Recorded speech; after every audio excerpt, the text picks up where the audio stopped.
Welcome back to History Haze. Today, we're looking at a conflict that wasn't fought over borders, gold, or religion. It was fought over wheat. And while most wars end with a treaty, this one ended in an embarrassing, feathered stalemate. Put on your sun hat because we're heading to the Western Australian outback in 1932 to witness the only time a modern military lost a war to a flightless bird. To understand how this happened, you have to look at the soldiers.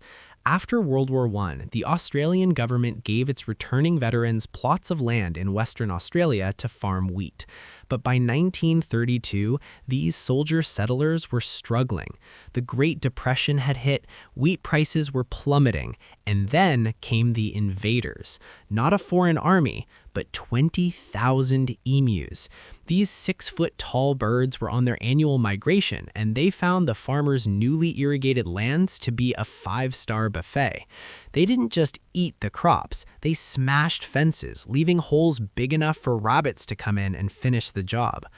The farmers, being former soldiers, knew exactly what they needed: machine guns.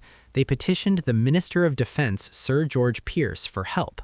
In what might be the weirdest political decision in Australian history, Pearce agreed.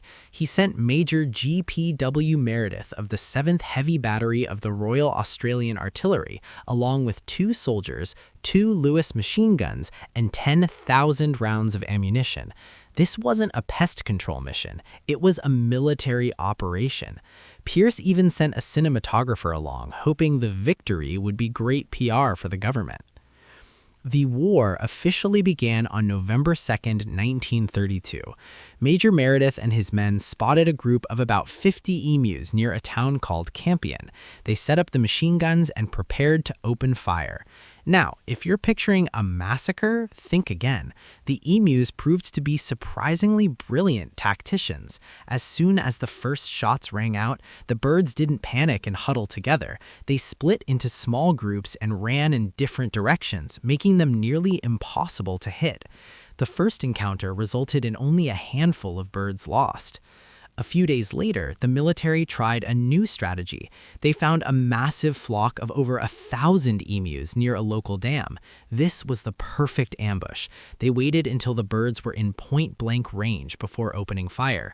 But after just a few dozen rounds, the gun jammed. By the time the soldiers cleared it, the emus had vanished into the scrub. Major Meredith began to realize he wasn't fighting dumb animals. He was fighting a guerrilla insurgency.